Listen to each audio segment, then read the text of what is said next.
ابو بکر صدیق چې د قرآن سره تعلق راغی نو صدیق لقب میلاویږي، عتیق لقب میلاویږي. بلال حبشی دی، د حبشو غلام دی، خو چې د قرآن سره تعلق راغی نو مؤذن د رسول الله دی صلی الله علیه وسلم.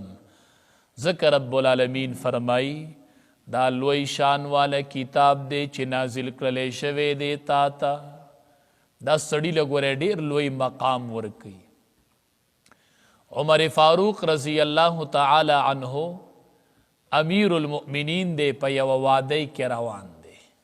لږ ودرېدو په خپل ځای باندې، چې ودرېدو نو خلق ودرېدوې، مخې ته امیر المؤمنین ولاړ دی، شاته ټول خلق ودرېدو.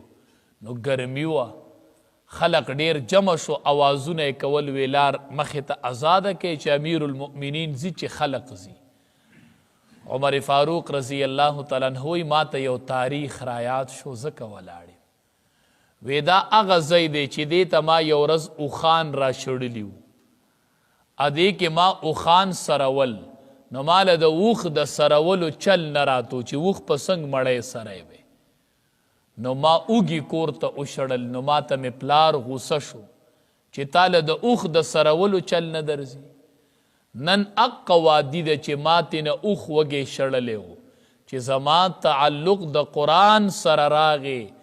نن ټول خلق ولاړ دی، ځای نه خوځېدی نه شي، وی مخې ته امیر المؤمنین ولاړ دی. نو عمر فاروق رضی الله تعالی عنه به وی مونږ ته عزت قرآن راکو او اسلام را ته عزت راکو. نو قرآن دا ډیر عظیم الشان کتاب دی، دا سړي له عزت ورکوي. حدیث مبارک کې راځي ان لله اهلین من الناس، د قرآن سره ډیر محبت ساتئ، تلاوت کوئ او د قرآن سره مرګتیا مه پرېږدئ. د دواړو جهانو سردار فرمای ان لله اهلین من الناس، بېشکه د الله د پاره د مخلوق کې بعض خلق د الله اهل دی، الله والا خلق دی.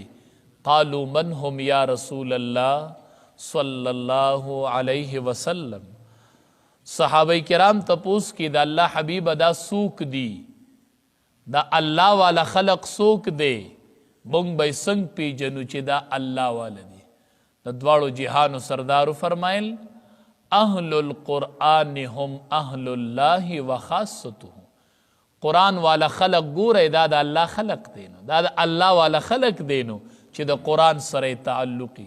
حدیث مبارک کې راځي حملت القرآن عرفاء اهل الجنه، حاملین د قرآن دا به د جنت سردارانی، ملکانان بی د قرآن حاملین، دا به د جنت سردارانی. نو قرآن سره چې د سړي تعلق راشي، علماء لیکلی دي. مولانا الیاس رحمت الله علیه بارک راضی چې د تبلیغ بنیاد یخیو، نن څومره خیرونه تی خواره دي په تمامی دنیا کې. نن د تبلیغ برکات هغه د تمامی دنیا ولیدل چې څومره خلقو ته د تبلیغ په وجه باندې سمې لارې ته رالل، ټولې دنیا وکتل. علما وایي د مولانا الیاس رحمت الله علیه نه رب العالمین ولې دا دومره کار اخیستی دی. علما وجه لیکلې ده، وی د مولانا الیاس رحمت الله علیه پلار با په جماعت کې وړو ته په ناظره باندې قرآن خودو، د پلار بچو ته قرآن خودو، الله د بچی نه دومره دینی خدمت واغستو. نو قرآن سره ډډې مګو، تلاوت او ترجمه او تفسیر، خو چې د قرآن سره تعلق، قرآن مرتبه والا دی، دا سړي له مرتبه او مقام ورکوي. انزل الیکا چې نازل کړلی شوی دی تا ته ای زما خوږه حبیبه، فلا یکن فی صدرکا نو ندی وی په سینه ستا کې حرجن تنګسیا، منه د رسولو د قرآن نه، د قرآن د رسولو نه د ستا پړه کې ګورې تنګیا رانش، تنګسیا ردی تنگ نشید اللہ حبیب دا قرآن دا رسولنا نو لب نتنگی تنگ سیاب پڑکی نراولی قرآن برسی مایوسکی گی بنا نو دیکی دا تمام امت دا قرآن استازانو تا تعلیم دے علماء تا تعلیم دے چی فلا یکن فی صدرک حرج منہو اے علماء اے دا قرآن قاریانو اے دا قرآن استازانو چی قرآن چاہتوائے نو تنگ سیابا دا قرآن پر رسولو کی گورے سینہ کی نمحسوس ہوئے ستڑی کی گئے بینا چی دا پریدما دا خو گران کار دے نا دے تبا حوصلی بلند ساتے رب نتنگوئے مراعات بنئی دنیا بنئی خوڑا بنتنگوئے زکا علی رضی اللہ تعالی عنہ تا دوارو جہانو سردارو فرمائل وی تعلم القرآن وعلمہ الناس وی اے علی رضی اللہ تعالی عنہ وی دا قرآن زدکا او نور خلق تیر سوا قرآن زدکا نور خلق تیر سوا علی رضی اللہ تعالی عنہ دا دوارو جہانو سردار نتپوس کی ما تب سمیلاویگی دا دوارو جہانو سردار ورتوئی وی علی رضی اللہ تعالی عنہ توئی قرآن بل توایا دا یو حرف پا بدلک بتا تا لس نیکی میلاویگی او کپا دی دوران کی مرشولی نو شہید بمڑی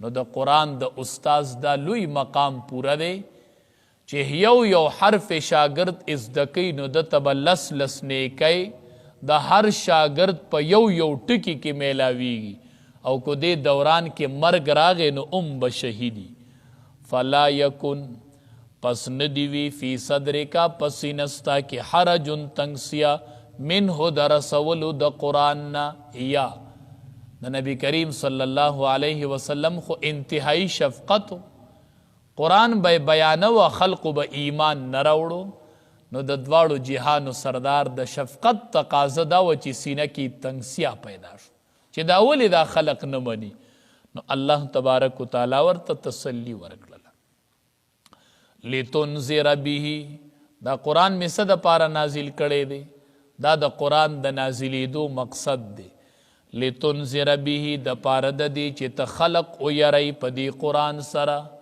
وذکرہ للعالمین او دا نصیحت تے گورے دا للمؤمنین دا مومنانو دا پارا اتبعوا ما انزل الیکم من ربکم تابیداری کوئی دا اغی سوچ نازل کرلے شویری تاسو تا من ربکم دا خپل رب دا طرفنا دا رب دا خبری سر دا بلچا خبر مبرابر وکنا تو وی دا زما رواج دے زوام دا ستا دا رب خبر دا اوی مولی سیب دا زما پختو دا زوام دا دا رب وینا دا ذکر اللہ وی تابیداری کوئی پیروی کوئی ما دا اغیسو انزل الیکم چی نازل کرلی شوی دی تاسو تا من ربکم دا طرف دا رب ستاسونا قرآن لپٹول خبرو بانی ترجیح ورکا وائی اگر چی دا کار میں کو خو قرآن کی دی چی مئی کونو نبے کو ولا تتبعو من دونہی تابیداری مکوئی سیوا دا اللہ نا یا سیوا دا قرآن نا اولیاء دا نور دوستانو دا اللہ دا قرآن نا علاوہ دا نور دوستانو پیروی مکوا گورے پیروی مکوا علماء وائی دا دین مراد شیاطین الجن والانسی دا شیطانانو انسانانو کی چکم دا شیطان کار کی داغی تابیداری مکوا علماء وائی لا تتبعوهم فی معصیت تابیداری مکوا دا گناہ پکار کے دا گناہ خون چی در تکم دوستان کی مئی منا دوست خپکی گی نوائی لا طاعت لمخلوق فی معصیت الخالق چی پا کم زی که وائی رب خپکی گی التا دوست نشم رضا کولے نو دوست پا خپکی چی پا کم زی که اللہ خپکی گی وائی دا کار بکوم کو تا خپکی گی خپشا نو تابیداری بنکوئی اولیاء دا دوستانو نو خبر دادا چی زان لدا اہل اللہ انتخاب وکا نیکو خلق سر ناستا پاستا کوا چی دا مانزن دی نمنکی نو د ګناهونو په کار کې د داسې دوستانو تابعداري بیا مه کوه. نو تابعداري مه کوئ سیوا د الله نه اولیاء د نورو دوستانو تابعداري مه کوئ چې هغه درته غلطه خونه کوي. قلیلا ما تذکرون ډیر کم غونتې خلق به نصیحت قبلوي په تاسو کې.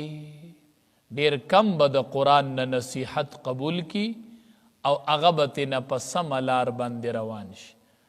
ځکه دا ښه مشهوره خبره ده، وی المرء علی دین خلیله. وی ډیر سړی ډیر کرته سړی چې دی د خپل دوست په مذهب رواني، چې دوست یې څه کوي دی بیا هغه کوي، هغه ناروا کوي نو دی ورسره هم کوي. وګورئ دا د اخرې زمانې نښم ده، وی د دوست خبره به منل شي او د پلار خبره به نشي منل. دوستانو لره به په پلارانو باندې ترجیح ورکوي. دا د اخرې زمانې نښه ده. فرمایي الف لام میم صاد. الله تعالی عالم دی په مراد د دی، الله عالم دی په معنی د دی حروفو. کتاب لوی شان والا کتاب دی، انزل الیک چې نازل کړلی شوی دی تا ته. فلا یکن فی صدرک پس ندیوی پس نستا کی حرجن تنگ سیا منه د دی قرآن نا. لتنذر به د پار د دی چې ته او یری په دی سره. و ذکر او دا نصیحت للمؤمنین د پار د مؤمنانو. اتبعو تابعداری کوي ما د اغه سو انزل الیکم چې نازل کړلی شوي دي تاسو ته من ربکم د طرفه درف ستاسو نه. ولا تتبعوا من دونه تابعداری مکوئ سوا د الله نه اولیاء د نورو دوستانو. قلیلا ما تذکرون ډیر کم غونتې خلق نصیحت قبل استاسو نه.